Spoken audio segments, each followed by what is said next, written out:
Hi guys, Andrea Mills here. Today I want to share with you guys how I did my own prenatal care for my last 2 pregnancies. Before I get started showing you the things that I used, I would like to talk about ultrasounds and blood work.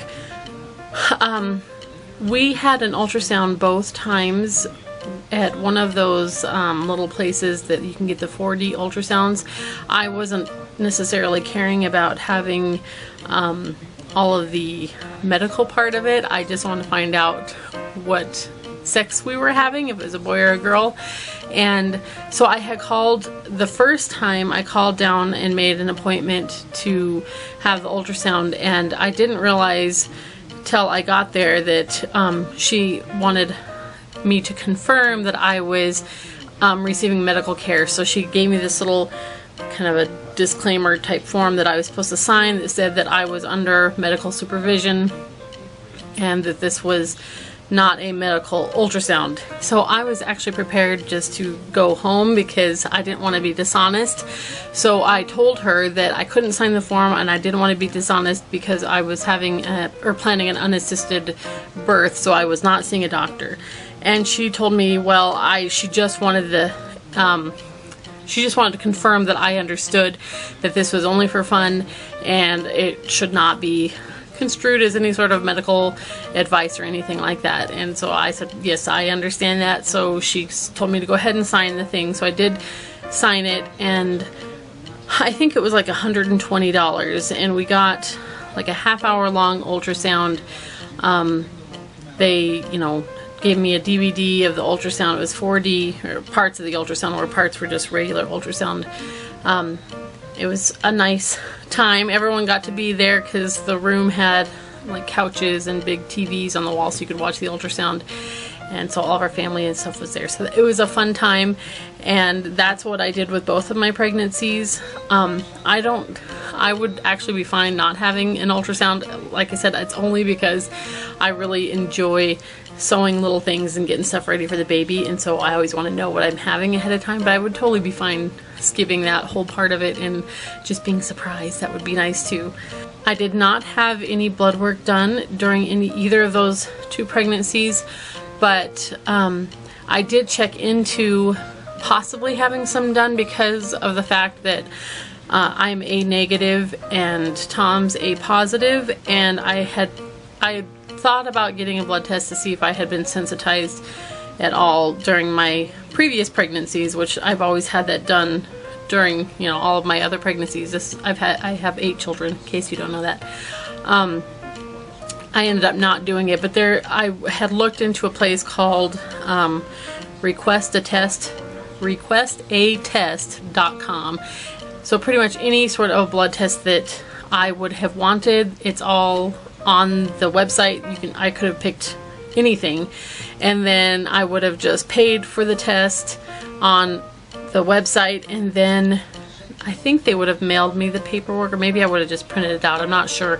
Then it told me what labs in my area would do the test for me, so I would have just taken my paperwork into one of these labs and they would have drawn the blood and sent the stuff off, and then I think I would have gotten the results from the Request a Test website, I think is how it works, but I didn't do it. So but it is something that I had checked into. So now I'm going to show you the things that I did do. I made this little form for myself, and let's see here, I had a spot for my name, where my last period, when I had a positive pregnancy test, and then I just looked online to find out what my baby's due date was, just using one of those due date calculators. And then I made this little chart, back up here, that's what it looks like. I should have pulled one out that was already used so you could see it, but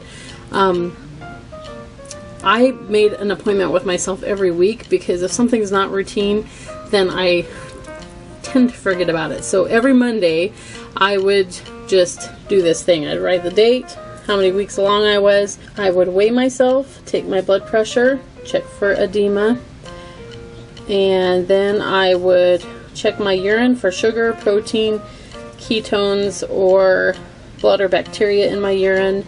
I would measure my fundal height. I would listen to the baby's heart rate and I would try to check for the baby's position. And then I had a spot here to keep notes, like if I had been sick or noticed anything, I'd write that down here. So for checking my weight, I just use my regular bathroom scale right here. Then for checking edema, I wasn't really sure what I was looking for, so I just kind of researched online and learned how to tell if I was having any swelling or not. So I actually made a little chart to go with this so that I could kind of refresh myself when I needed to about what those things, or what that looked like. Then for blood pressure, I have this little blood pressure cuff that I got off of Amazon. I think it was like $35, and it goes on the wrist, and so I would just use that once a week to check my blood pressure. For checking my urine, I would use just one of these little cups and these urine test strips. These are Urispec 11-way, and I think I got these on Amazon for like $11 or $12. Try to do this with one hand. So this is what the test strip looks like, and I was actually only concerned about 4 things on the test, and this is too tall. See there, it's like too tall to dip into the cup, so I would just actually pour the urine over the test strip, and then I would, this one hasn't been used so it's not going to match, but then you just hold it up next to the chart here, and everything that should be the same is what is in this section right here. That's like the normal section, this little area with the outline on it. I did do a little research to learn what types of things I should be looking for that were abnormal. This one here was like, if this was high, it was a possibility, I think, of like a urinary tract infection, or maybe sometimes it even said if you'd had sex the day before, it might show up having leukocytes in it. This one is just how well hydrated you are. Of course, this one might be a sign that you're getting gestational diabetes if you start having glucose in your urine. Ketones, if you get ketones, that's probably a sign that you're not eating enough. Protein in your urine is probably also a sign that you may not be getting enough protein or minerals. That's the thing that they're watching for with pre-eclampsia, is protein in your urine. I just use a regular sewing tape measure to measure my fundal height. So I would lay down on my back and I would put the end of it down at the top of my pubic bone and then just measure, you know, kind of press down and find my the top of my uterus, and I would measure with the centimeter side here and mark that down. Then I had this Sonoline Fetal Doppler that I got, I think I got this on eBay for around $50, and I got some of this Aquasonic gel. I think the thing came with some, and then I bought more from Amazon, I believe, when I ran out, but it's works extremely well. I was able to find a heartbeat at about 9 weeks both times. If I have a video clip, I'll tuck that in right here. If I don't, then I'm just going to keep on talking.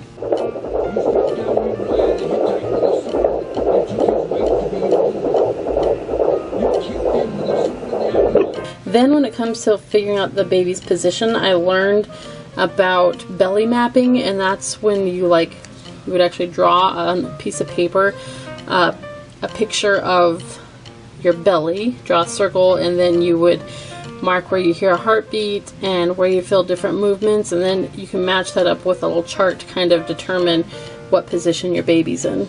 It wasn't difficult doing my own prenatal checking. I'd actually just looked online kind of to see what you expect at a prenatal appointment with a doctor, and of course I'd been to many of them in the past, but just to make sure I didn't miss anything, I did kind of check around first before I made my little chart. And to me, I felt like I wanted to keep track of things so that in the event that something happened and I needed to get help, I would have some record of what had been happening to me and not just seem like somebody that didn't care. because I do care. Not that I necessarily think I needed to do all this stuff, but it was just, I guess, for my my getting along in a world where we think we need to do all these things. That's kind of my reasoning behind it. And I did involve my daughter, who's 6 now, so she would do the checks with me a lot of times, and I wanted her to feel comfortable and familiar with taking care of her own self, because I hope that when my daughters grow up that they're not afraid to follow in my footsteps. Anyways, it was very simple for me, and it saved me a lot of time and a lot of money, and I had peace of mind knowing that I was doing fine and had all my bases covered. So I'm going to continue talking more about unassisted birth. If you want to keep having this conversation with me, then I hope that you'll subscribe.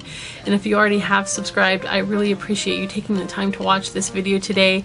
And be sure to check out the rest of my channel. I have lots of other things that I talk about besides unassisted birth. So anyways, I hope you guys have a great day, and we'll talk to you again soon.